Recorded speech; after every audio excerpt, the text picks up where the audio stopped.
Tidak ada orang yang terganggu dengan suara azan.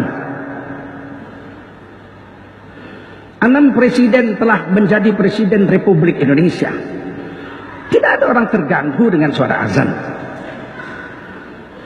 Tahun 1977 pemilu, pertama kali partai disempurnakan jadi 3, difusikan. Partai Kristen, Partai Protestan, Partai Murba, Partai Nasional, ini dikumpul menjadi PDI Perjuangan. Waktu itu belum ada Perjuangan PDI. Partai-partai Islam, Partai Masyumi, Parmusi, Masyumi sudah bubar, dibubarkan Bung Karno tahun 60. Parmusi, Partai NU, Partai Perti, Persatuan Tarbiyah Islamiyah, dan lain-lain yang partai-partai Islam dijadikan satu menjadi P3, lambangnya Ka'bah, dan sekretaris bersama Golkar. 3 partai. Waktu itu ribut soal azan. Kementerian Agama menulis aturan-aturan azan. Tidak boleh keras, volumenya harus dikecilin. Tidak boleh lama-lama kalau ada pengajian. Khutbah Jumat tidak boleh pakai mic yang dicorong, harus di dalam saja.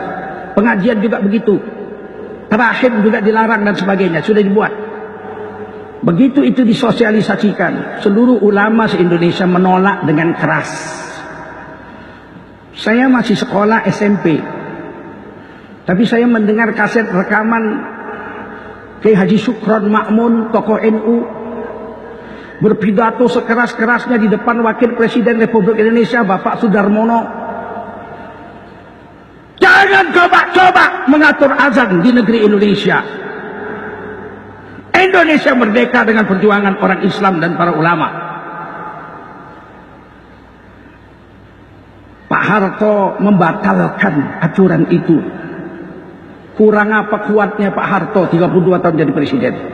Nggak main paksa. Orang Islam 88,7% di Indonesia nggak setuju, ya sudah. Kok lebih parah dari Pak Harto? Maksimum jadi presiden cuma 2 periode aja kok petentengan. Pak Harto aja nggak berani mengatur-ngatur itu. Dibekukan aturan itu sampai sekarang. Sekarang dinaikkan lagi peraturan itu.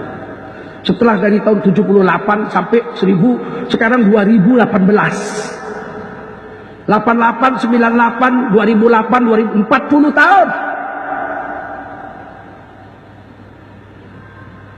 Aturan yang sudah 40 tahun dimasukkan di bawah meja.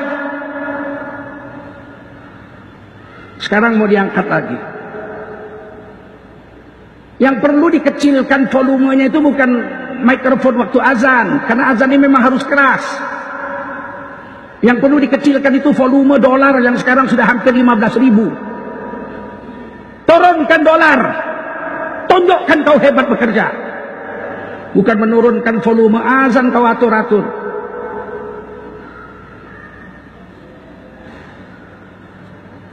Kami para ulama nggak mau cerita-cerita politik.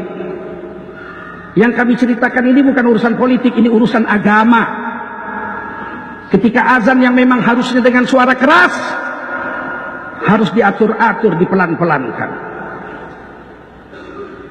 Kalau memang tidak senang dengan Islam, bilang terang-terang.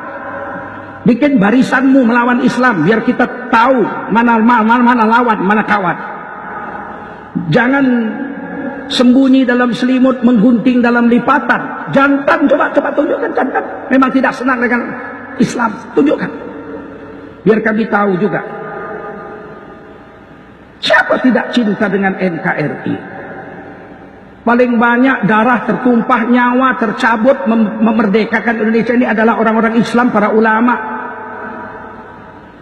Tidak mungkin orang Islam dan para ulama mengkhianati negara kesatuan Republik Indonesia. Jangan membangunkan macan tidur.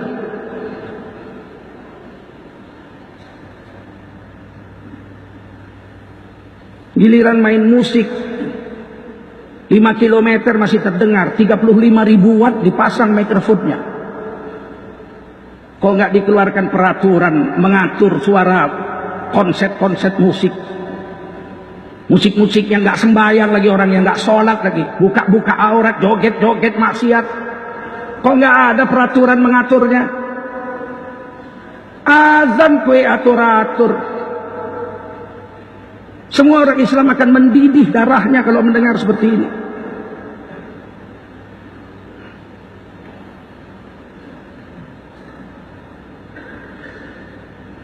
Sekali lagi saya tegaskan, ini bukan cerita politik, ini cerita agama. Berapa menit lah azan mau diatur-atur volumenya.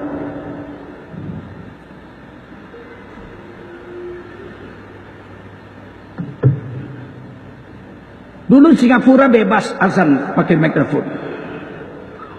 Setelah Singapura dikuasai oleh orang-orang bukan Islam, azan tidak boleh lagi pakai mikrofon di Singapura.